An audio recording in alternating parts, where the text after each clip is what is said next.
Good morning students. अब पिछला तुम्हें सब कुछ समझ आ गया होगा बेटा। अब नेक्स्ट टॉपिक की ओर प्रोसीड करते हैं बेटा। टॉपिक है जो हमारा, that is magnetic field of अर्थ। अब जो जैसे कि नाम है इसमें, मैग्नेटिक फील्ड ऑफ अर्थ, यानी अर्थ भी एज अ मैग्नेट बिहेव करती है। जो earth as a magnet behave करती है, इसको किसने फर्स्ट सजेस्ट किया था? इसको पहले बेटा सजेस्ट किया था Sir William Gilbert. So William Gilbert was the first to suggest, किस ईयर में किया था? इन 1600, that earth itself is a huge bar magnet. ठीक है, एक बार मैग्नेट की तरह या मैग्नेट की तरह बिहेव करती है। His statement was based on the following evidence. अब वो उसने ऐसे कैसे कह दिया कि जो अर्थ है वो एज अ मैग्नेट बिहेव करती है? तो ये जो कंसेप्ट था उसने जो दिया, इसके जो एविडेंसेस उसने लिए, यानी क्या क्या चीज़ों के बेस पे उसने कहा है। तो फर्स्ट जो पॉइंट है गिवन है, a magnet suspended from a thread and free to rotate in a horizontal plane comes to rest along the north south direction. ये हमने पहले भी किया था कि जब भी किसी मैग्नेट को हम सस्पेंड कर देते हैं, लटका देते हैं, तो वो नॉर्थ साउथ डायरेक्शन में पॉइंट आउट करती है। और जैसे ही उसको वहाँ से डिस्टर्ब किया तो वापस वो थोड़ी देर तो हिलेगी मैग्नेट, और वापस किस में आ जाएगी बेटा? वो वापस आ जाएगी किस में? अपनी नॉर्थ साउथ डायरेक्शन में आ जाएगी। ठीक है, तो इसका मतलब ये ऐसे है कि जैसे ह्यूज कोई बार मैग्नेट है जो उसके मोशन को क्या कर देती है, यानी वो इसके अंदर है और उसके मोशन को सीज़ कर देती है, ख़त्म कर देती है। ठीक है, और इसमें जो हमारा जो नॉर्थ पोल माना जाता है, the north of this frictionless magnet is towards the geographic south की तरफ होगा, और जो that will attract the south pole of the magnet and vice versa, यानी नॉर्थ साउथ की तरफ, साउथ नॉर्थ की तरफ हो जाएगा। या हमने जैसे पहले कहा था, उनके पोल ही मार्क कैसे किए थे, जिस डायरेक्शन में वो रेस्ट करता है तो उसी को हमने नॉर्थ साउथ को मेंशन कर दिया था, पोल ऑफ द मैग्नेट। फिर हमने क्या कहा कि यहाँ हम एक चीज़ और ऐड कर रहे हैं कि जो अर्थ की मैग्नेटिक फील्ड है, वो हुआ क्या, किस वजह से आई वो अर्थ की मैग्नेटिक फील्ड। तो इसको हम ऐसे भी बात कर सकते हैं कि अर्थ इंटीरियर में क्या है, बहुत हॉट है। तुम्हें पता है कि जब भी वोल्केनो इरप्शन होता है तो मैग्मा या लावा बहुत ज़्यादा हाई टेम्परेचर साथ पिघला हुआ लावा बाहर निकलता है, उबलता हुआ, उफनता हुआ बाहर निकलता है। तुमने अगर टीवी में या कहीं पे भी मैं देखा होगा, तो इसका मतलब अंदर से अर्थ क्या है, बहुत ज़्यादा हॉट है। और तुम्हें पता है कि जो अर्थ है वो रोटेट कर रही है अबाउट इट्स ऑन एक्सिस। तो ये जो हॉट चीज़ें निकलती हैं, ये क्या है, मोल्टन स्टेट है। किसके? मिनरल्स हो सकते हैं, उसके अंदर जो मेटल्स हैं वो डिज़ोल्व हो सकते हैं। तो बहुत सारी चीज़ें हैं।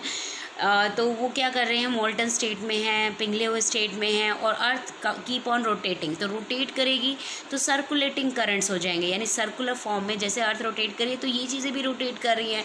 तो जब चीज़ें रोटेट करती हैं, करंट आ जाता है, तो जिसकी वजह से तुम्हें पता है कि whenever a current is flowing either in the clockwise direction और in the anti clockwise direction, it will behave like a magnet.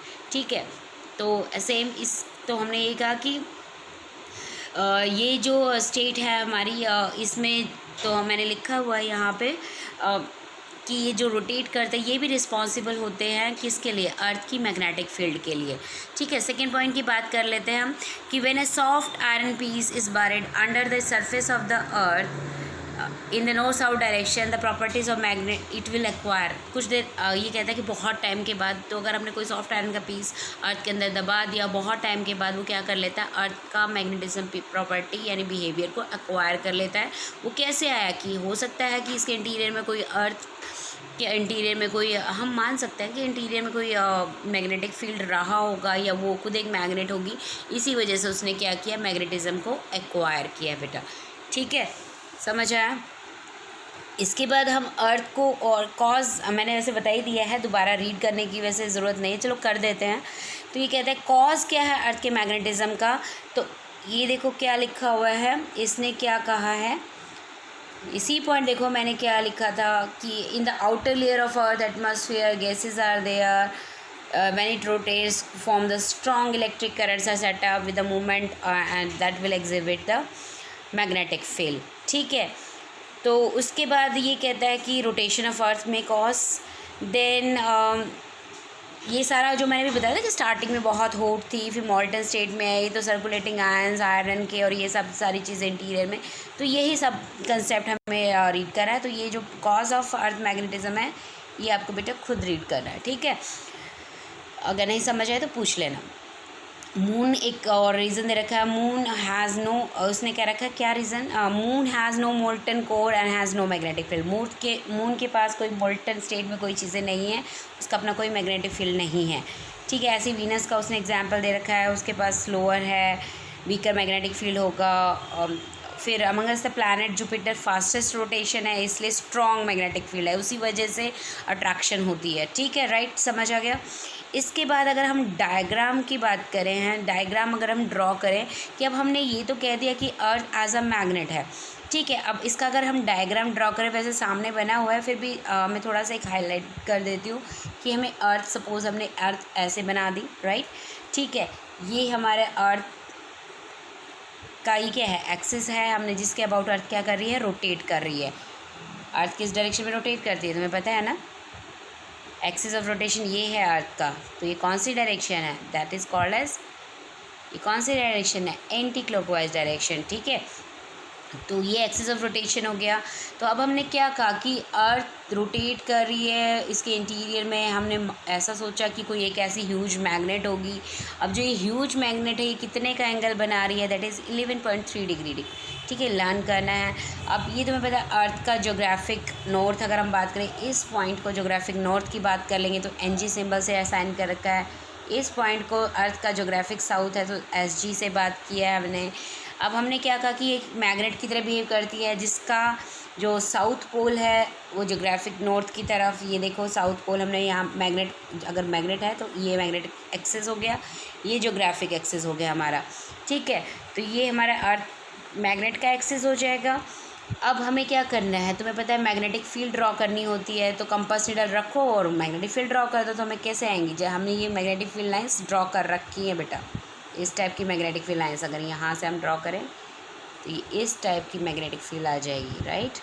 हमने ड्रॉ करके जहाँ नॉर्थ में से बाहर निकलती हैं और साउथ के अंदर जाती हैं। और ये कैसे पता चलता है, जब हम किसी कंपास को लेके आते हैं, कंपास नीडल को लेके आते हैं। तो ये डायग्राम देखो, ये डायग्राम से क्लियर हो जाएगा। सेंट्रल हमारा हमने कहा कि जोग्राफिक साउथ है, जोग्राफिक एक्सिस है, ये जोग्राफिक नॉर्थ, इस साइड ये पॉइंट, नीचे जोग्राफिक साउथ हो गया। ये मैग्नेटिक वाले का अगर हमें देखना है तो मैग्नेटिक का नॉर्थ NM जो लिखा है, दैट इज़ ये NM लिखा है, तो ये मैग्नेट का नॉर्थ पोल है। और ये साउथ पोल है जहाँ पे हमारा मैग्नेट का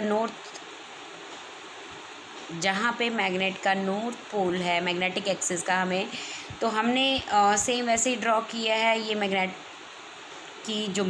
किसका, कंपास नीडल का बेटा, इसका तो हमारे पास साउथ पोल ही आया है, तो यहाँ पर ये कंपास नीडल का नॉर्थ पॉइंट आउट करेगा साउथ की साइड, तो ये डायरेक्शन हमारी इस टाइप से हो जाएगी, साउथ के अंदर जा रही है। और एक ऐसा प्लेन जो हमारे मैग्नेट के एक्सिस से के अलोंग होगा वो मैग्नेटिक एक्सिस हो जाएगा, और उसके जो परपेंडिकुलर होगा वो इक्वेटोरियल प्लेन हो जाएगा हमारा, ठीक है। तो मैग्नेटिक इक्वेटर ये है, देखो मैग्नेटिक इक्वेटर, क्योंकि हमारी ये मैग्नेट ये रखी है हमने ऐसे रखी है, तो ये मैग्नेटिक एक्सिस हो गया। तो इसके ठीक परपेंडिकुलर हमारा ये क्या हो गया, अभी तो बोला, ये मैग्नेटिक एक्सिस हो गया, तो इसके ठीक ये परपेंडिकुलर हो जाएगा, तो ये हमारा मैग्नेटिक इक्वेटर हो जाएगा। और उसके अलोंग जो हमारी डायरेक्शन हो जाएगी वो क्या हो जाएगा बेटा, वो हमारा मैग्नेटिक एक्सिस हो जाएगा, ठीक है। और अगर हमें अर्थ का देखना है, जोग्राफिक एक्सिस हमारी ये लाइन हो जाएगी, कौन सी, ये जोग्राफिक एक्सिस लाइन हो जाएगी, और ये इसकी इक्वेटोरियल लाइन हो जाएगी, राइट। तो हमें मैग्नेट हमारी ऐसे रखी थी, मैग्नेट हमारी ऐसे रखी थी तो ये एक्सिस हो गया और इसके ये इक्वेटर हो जाएगा, ठीक है, समझ आ गया, ठीक है, वेरी गुड। अब इसके बाद हम बात करते हैं बेटा कुछ टर्म्स बात कर लेते हैं, क्या क्या टर्म्स हमारी होंगी। तो अब हम बात करते हैं, देखो डायग्राम ऊपर मैंने बना दिया है, ड्रॉ कर दिया है, तो ये डायग्राम आपको प्रैक्टिस करनी है, किस डायरेक्शन में इनसाइड जा रही है, तो जहाँ साउथ पोल है तो वहाँ से इंटीरियर में मैग्नेटिक फील्ड है, ठीक है, और उससे बाहर निकल रही है। तो ये सारा डायग्राम की तुम्हें क्या करनी है, प्रैक्टिस करनी है बेटा। अब उसके बाद हम बात करते हैं किसकी, मैग्नेटिक एलिमेंट्स। तो मैग्नेटिक एलिमेंट्स क्या होते हैं, लिखा हुआ है कि magnetic elements of the earth at a place are the quantities, these are those quantities, ये वो क्वांटिटीज़ हैं which describe completely in magnitude as well as in direction the magnetic field of earth at that point. यानी किसी भी point पर, suppose हमें यह magnetic field की वैल्यू निकालनी है, किसी भी पॉइंट पर हमें मैग्नेटिक फील्ड की वैल्यू निकालनी है तो यहाँ निकालनी है। तो ये कहता है कि यहाँ पर इस पॉइंट पर अगर हमें मैग्नेटिक फील्ड की वैल्यू निकालनी है तो वो क्या कहता है कि दीज आर द क्वांटिटीज़, यानी ये वो क्वांटिटीज़ हैं जो जिस पॉइंट पर मैग्नेटिक फील्ड की डायरेक्शन निकाली है वहाँ पे उसका मैग्नीट्यूड भी देंगी और डायरेक्शन भी देंगी, यानी वहाँ पे वो अर्थ की मैग्नेटिक फील्ड को बता देगी। अभी कौन कौन से हमारे फैक्टर्स होते हैं, कौन कौन से एलिमेंट्स हैं जो हमें स्पेसिफाई कर देते हैं कि मैग्नेटिक फील्ड की वैल्यू क्या होगी। तो फर्स्ट हम डिफ़ाइन कर लेते हैं मैग्नेटिक डेक्लिनेशन, ठीक है। मैग्नेटिक डेक्लिनेशन क्या होता है बेटा, इसको हम थीटा एंगल से डिस्क्राइब करते हैं। तो the small angle between the magnetic axis, अभी मैंने मैग्नेटिक एक्सिस बताया था, एक्सिस क्या होता है, मैग्नेट का एक्सिस क्या होता है, अगर मैं ऊपर वाले डायग्राम के हिसाब से ही चलूँ तो मैग्नेट का एक्सिस ये है, इससे एक प्लेन पास करता हुआ ये मैग्नेटिक पास एक्सिस हो जाएगा, और इसके परपेंडिकुलर हमारा जो ये इस डायरेक्शन में इक्वेटर फॉर्म में जाएगा तो वो हमारा क्या आ जाएगा, ये मैग्नेटिक एक्सिस और ये हमारा equatorial axis of the magnet. तो अब हम क्या कहते हैं, the small angle between the magnetic axis and the geographic axis is known as क्या कहेंगे उसको, is known as the angle of declination. Very good. देखो अब हमने डायग्राम में देखो क्या बना रखा है, हमने एक मैग्नेट को सामने देखो, हमने एक मैग्नेट को लटका दिया है किसी सपोर्ट से, तो उसका साउथ और नॉर्थ पोल मैंने दिखा रखा है। अब क्या किया है, हमने साउथ पोल और नॉर्थ पोल दिखा लिया, ज्योग्राफिक साउथ और ज्योग्राफिक नॉर्थ भी दिखा लिया। तुम्हें पता है अर्थ का वो है वैल्यू है एक्सिस की। तो हमने क्या कहा कि मान लो ये हमारा ज्योग्राफिक एक्सिस है, ये हमारा मैग्नेटिक एक्सिस है, तो इन दोनों के बीच में जो एंगल होगा that is called as angle of declination. ठीक है, समझ आया। अब इसको दूसरी फॉर्म में भी हम ड्रॉ कर सकते हैं। देखो एक नीचे मैंने डायग्राम बनाया है कि जो मैग्नेट के एक्सिस से पास हुआ, ये एक्सिस से पास करता हुआ हमारा हो जाएगा मैग्नेटिक एक्सिस, ठीक है। और जो हमारा इन पोल्स को पास करता हुआ हमारा ये जो साइडवेज मैंने बना दिया था, इसको अगर मैं ऐसे और टिल्ट कर दूँ तो ये एंगल हमारा थीटा था, राइट। तो अब इसको मैंने ड्रॉ किया है कि ये देखो ज्योग्राफिक मेरिडियन जो ज्योग्राफिक एक्सिस से पास करता हुआ है, ज्योग्राफिक मेरिडियन दिखा दिया, और उस मैग्नेटिक एक्सिस से पास करता हुआ एक प्लेन जो हमने बना दिया वो मैग्नेटिक मेरिडियन हो गया, ठीक है। इन दोनों के बीच में जो एंगल है, ये एंगल देखो, इन दोनों के बीच में जो एंगल है, हमने दोनों प्लेन बनाए हैं। जो हमारा ABCD मैग्नेटिक मेरिडियन, एक ऐसा प्लेन जो मैग्नेटिक एक्सिस से पास हो रहा है, और एक ऐसा प्लेन जो ज्योग्राफिक एक्सिस से पास हो रहा है, उसको ज्योग्राफिक मेरिडियन कह देंगे। लिखा भी हुआ है मैंने कि the vertical plane passing through the geographic north south direction is called geographic meridian, and the vertical plane passing through the north south direction line of the freely suspended magnet is called as the magnetic meridian. तो इन दोनों के बीच में जो angle होगा that is called as angle of declination, ठीक है। हमने लिखा भी हुआ है क्या कि the line joining the north and the south pole of a freely suspended magnet is called as magnetic axis. ये मैंने बता भी दिया था पहले, उसको मैग्नेटिक एक्सिस कहेंगे, और जो लाइन पास कर रही है एक्सिस ज्योग्राफिक नॉर्थ और साउथ को, उसको ज्योग्राफिक एक्सिस कह देंगे, ठीक है। समझ आ गया मेरे ख्याल से तुम्हें एंगल ऑफ डेक्लिनेशन थीटा। अब उसके बाद हम बात करते हैं मैग्नेटिक डिप या फिर मैग्नेटिक इंक्लिनेशन। इसको किस सिंबल से दिखाते हैं हम, डेल्टा सिंबल से दिखाते हैं। ऐसे एस बनाया और ये डेल्टा हो गया, ठीक है।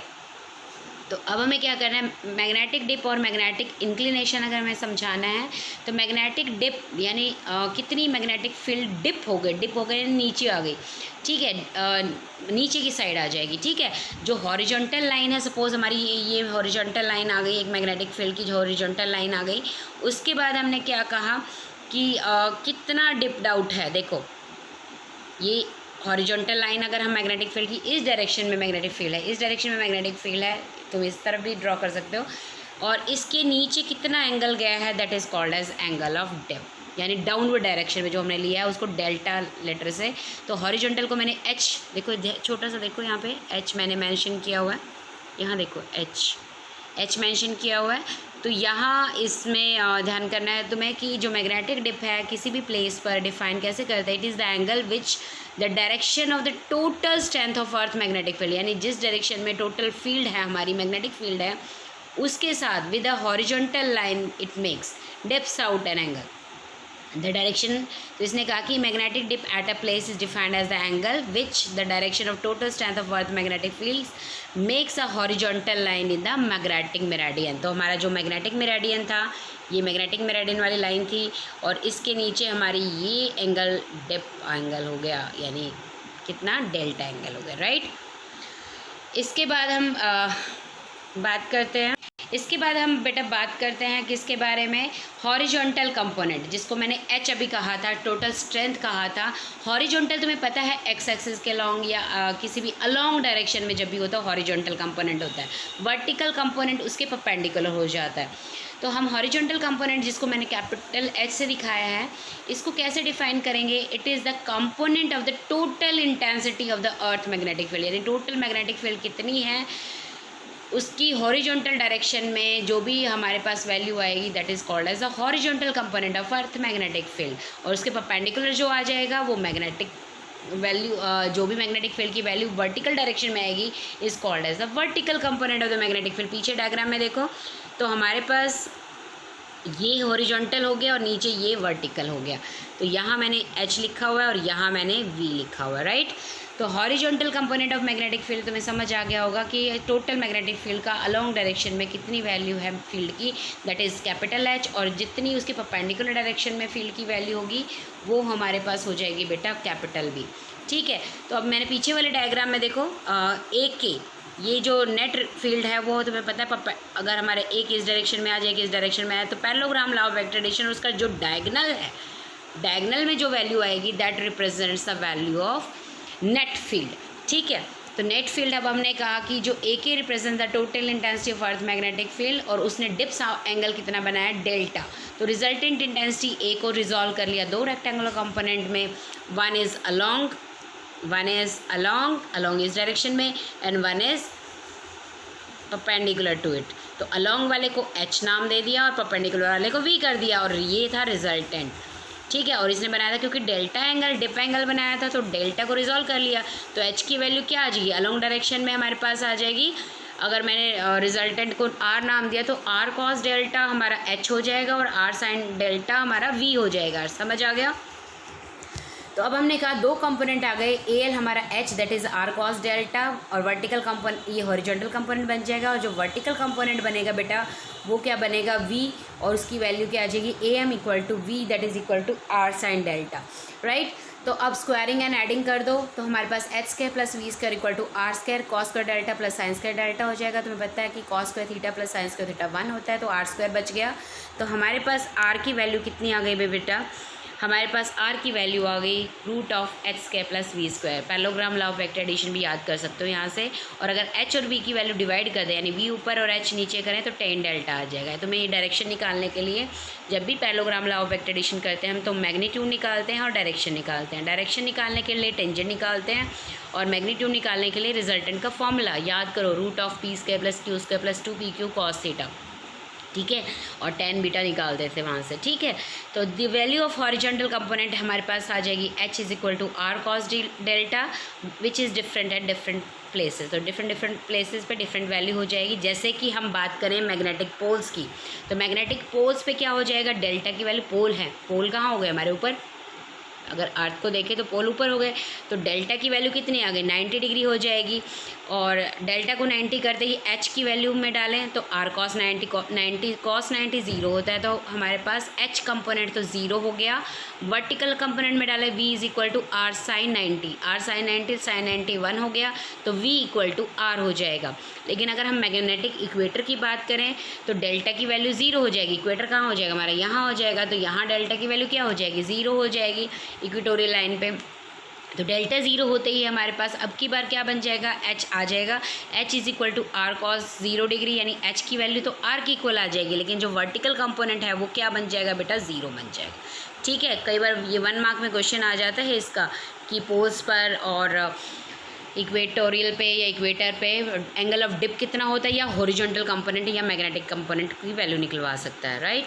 इसके बाद तो हमारे पास हमने लिख दिया कि जो अर्थ के ऊपर जो वैल्यू याद करनी है तुम्हें, अर्थ के ऊपर horizontal component of earth magnetic field is कितनी होती है वैल्यू तुम्हें लर्न करनी है, 0.32 गॉस होती है। गॉस को अगर टेस्ला में कन्वर्ट करें तुम्हें पता है वो 0.32 है, मल्टीप्लाई कर देते हैं हम 10⁻⁴ टेस्ला से, ठीक है। तो हमारे पास यानी हॉरिजॉन्टल कंपोनेंट की वैल्यू आ जाएगी 3.2 × 10⁻⁵ टेस्ला, ठीक है।